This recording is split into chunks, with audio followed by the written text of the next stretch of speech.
Hello, welcome to Iggy's Toy Parade and Soldier Review. This is your host, Iggy. Well, guys, today we're going to take a look at a 1/6 scale German motorcycle with sidecar produced by 21st Century Toys under their Ultimate Soldier banner. And this was made in the year 2000 and represents a 750cc motorcycle with sidecar issued to the Army by BMW and also by Zundap. And the BMW was called an R75, and the Zundap was a KS 750.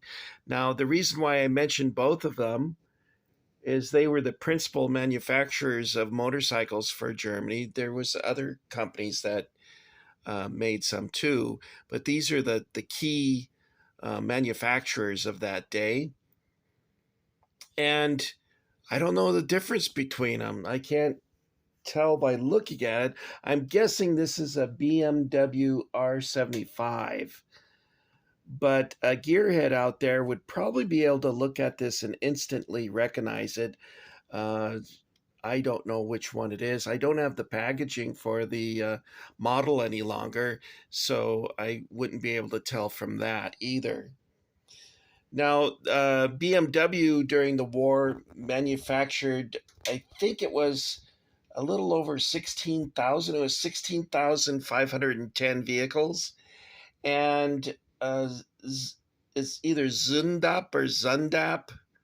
I'm not sure how you pronounce it.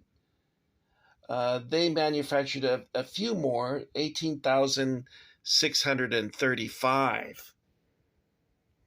The vehicle could hold three passengers, the rider,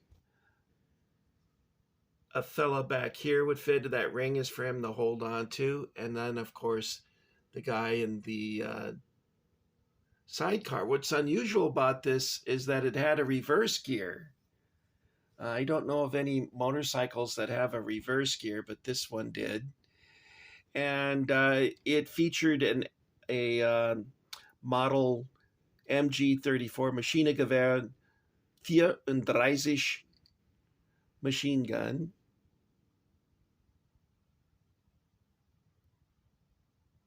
It has the spare tire. It has saddlebag. I don't know if there's supposed to be a saddlebag over here.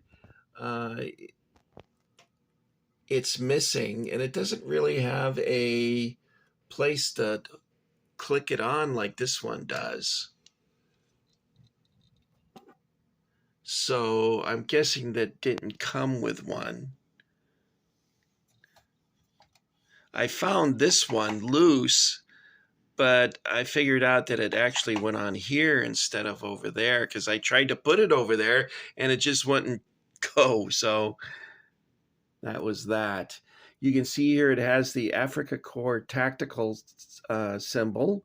However, you'll notice that it features the Baltic cross instead of the swastika. You guys, I'm sure, are quite well aware why Ultimate Soldier would not feature the swastika. They don't need that kind of attention. Let's see, what else can we say about this vehicle? These were used in North Africa. The Africa Corps actually had a battalion of motorcyclists, and they used these also for reconnaissance and courier duty.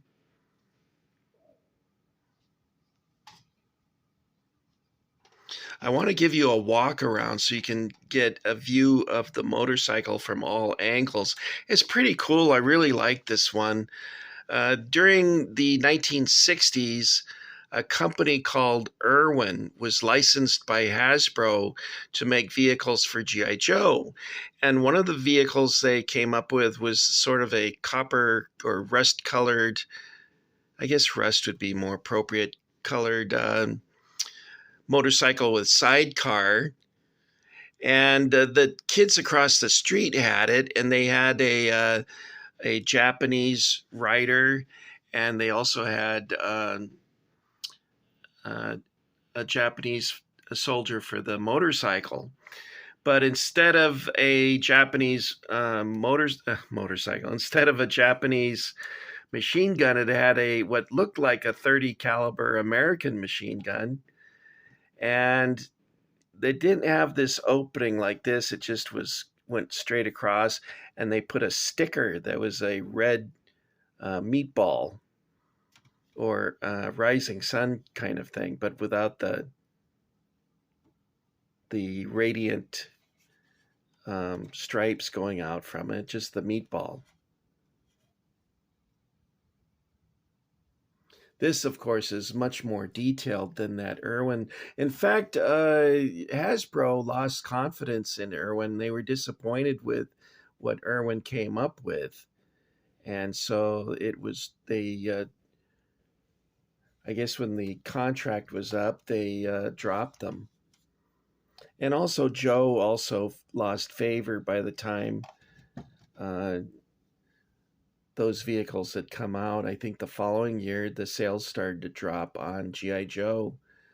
And that was due in some part because of the Vietnam War. Everyone's mom was like, "No, my child is not going to have violent toys because he'll grow up to be a mass murderer," which never happened. There was kids who had so many war toys they could have taken over a small country with all their soldiers, and they never harmed any animals that I was aware of, or did they harm any people.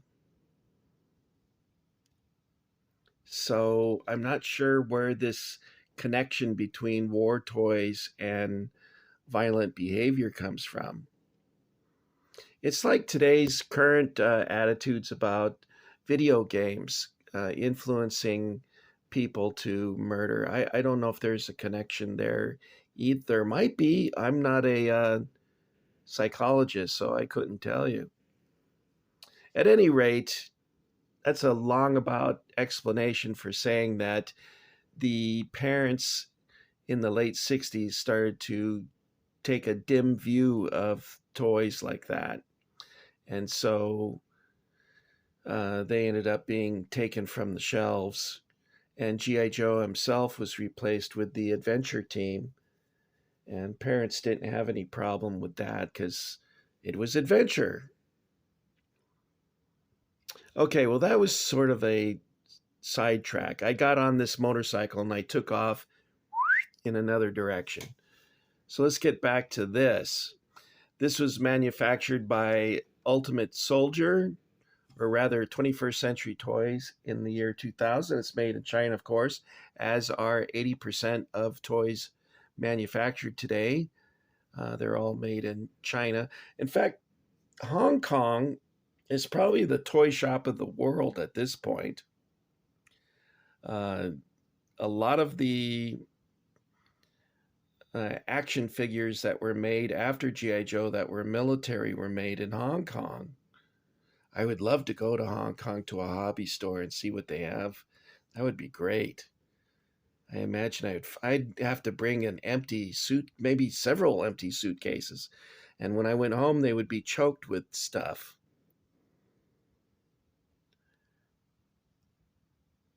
This motorcycle, I think I got it for Christmas, or was it my birthday? You know, after 23 years, you start to forget stuff. But it's got an MG34. It doesn't have the drum magazine on it or an ammunition belt. I think originally it might have had a drum magazine. I don't know what's happened to it.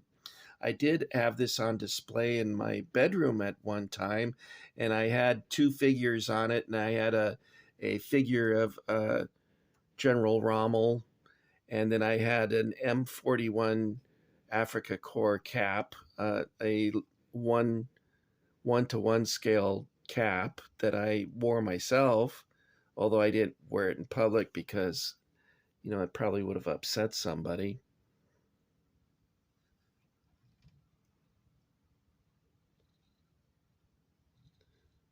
I think I finally took it down because one of my mom's guests said, "Oh, your son's a Nazi?" And I'm like, "Oh my God." My poor mom has to deal with that. My mom would explain, no, my son is really into history and he likes reading about military history and things like that. But my mom shouldn't have had to explain things like that. I have a cousin who saw my bedroom in one of my videos and said, I don't know, but that looks a little too Nazi for me. And there's nothing Nazi, nothing, zip zero in my bedroom that says Nazi or suggests Nazi. I have a lot of German stuff, but it's World War One German. And the Nazi Party wasn't even created until 1919. So making a comment like that was not appropriate. But it shows what people know, right? Anyway, I'm also getting off on another rant, so let's not do that. Let's talk a little bit about this. I don't know if it is a 750cc motorcycle, but I don't know if it's a BMW R75 or if this represents a Zundap KS 750. It's either one or the other. I'm going to guess it's a BMW R75. During the war, during World War II, BMW manufactured 16,510 of these vehicles. Um, they are very reliable and robust vehicles. The one drawback to them is they actually cost more to make than a VW Kubelwagen or Kubelsitzwagen. And so that was a major drawback for this motorcycle, the Sidecar. Zundap produced 18,635 vehicles, so slightly more, almost 2,000 more, maybe 2,000 more. And they were used in North Africa. You see, this is painted in the Africa Corps' desert yellow. And they were used in a motorcycle battalion. One of the units in the Africa Corps was a motorcycle battalion, and they were also used for reconnaissance and courier duty. I've seen a photograph of one of these that had been flipped on its side, and there's some British soldiers exploring it, and there's this dead German laying, looks like he's sleeping. I hope the guy didn't suffer, but he was laying on the road, and he was still in his overcoat, so he must have been killed in the morning, early morning.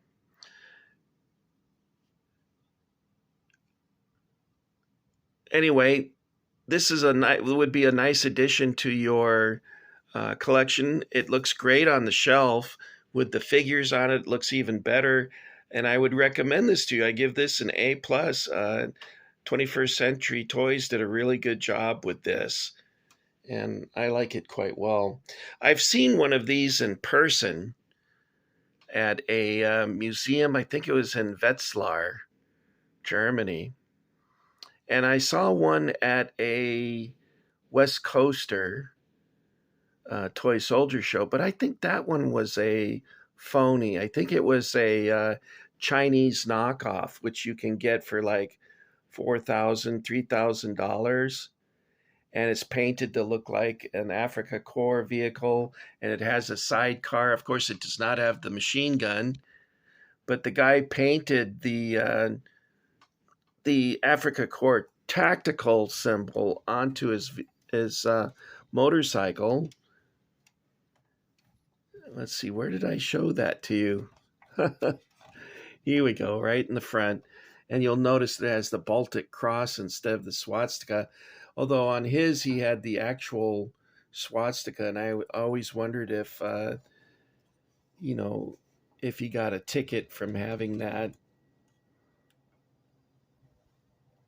Okay, guys. Well, that doesn't look as interesting on this side, does it? Let's turn it around so you can see the whole thing once more. We'll go up over the top. It showed that it can fit a figure quite easily in the sidecar cockpit. And I'll flip around this way. Also, a cool thing about this is that's actually a spring. It's got two springs on the saddle seat, which I thought, they didn't have to do that, but that's a nice detail that they added to this motorcycle. There's the license plate. And then it has license plate back here beneath the tail light. And the headlight has it's got that plate over the light to reduce how much light is emitted at night so that they cannot be spotted by reconnaissance aircraft. It's got a little ring here for the back rider to hold on to. It's got saddlebags that are locked, however, they do not open. Did I mention the MG34? Without the drum magazine, I don't know what I did with it. Somewhere. Anyway, that's what I got for you. But now I want to share a bonus with you because the last three vehicles I've showed to you, the Schwimmwagen and the Schwimmwagen type VW type 166, and also the M8 Scout car by Ford, and this BMW. By the way, did I mention that I think I did, how many they manufactured during the war? Anyway, I found them in a box that was filled up with shredded paper, and I threw out I threw the box, and I go, wait a minute, there's something else in there. And here's our bonus for today. I found this underneath all the shredded paper. And there it is. I didn't know this was in that box. I don't remember any of the stuff I packed up years ago. But look at this price, guys. $2.99. Wouldn't you like to go back in time and scoop up a bunch of these for $2.99? I got this at KB Toys, I think at their outlet store. They had a KB Toys outlet store, and I used to buy a lot of stuff there. Anyway, this is of the 3rd Infantry Division. I also bought other things on clearance at that time. A lot of them I took off the card and put into baggies. And I wish I hadn't done that, because now I'm like, well, is this 1st Division? Is this 3rd Division? Do they have the division patches on them anywhere? I don't know. Anyway, it came out of this box. You can see it looks like rats have been nesting in there, doesn't it? Here's a real 750cc motorcycle. And it looks just like this one. So I don't know if it's a Zundap or a BMW. But there you go, guys. That's your motorcycle and a little bonus thing that I found in the box. All right, this is Iggy saying thank you for getting Iggy with it, guys. I really appreciate you coming along for the ride. Iggy, shut up. Yeah, but Iggy, no, just be quiet and go away. Okay. So thank you for getting Iggy with it. If you haven't done so, and you feel an inclination to do so, why not enlist in the Iggy Army and follow my YouTube channel? I like to do 132 scale, 172 scale. Mostly 132 is what I favor, because the smaller scales I can't see very well. And I once had some 187 American troops by Rocco mini tanks, and it looked like a little bag of ants. I couldn't tell what the heck it was, so I shy away from the smaller one. I do have a lot of 172, but I think I've shared that already, mostly, I think. There's a couple I haven't found. I have some French Foreign Legion and some Arabs that came with camels, and I think they were manufactured by Hat, Hat. I don't know what I did with them.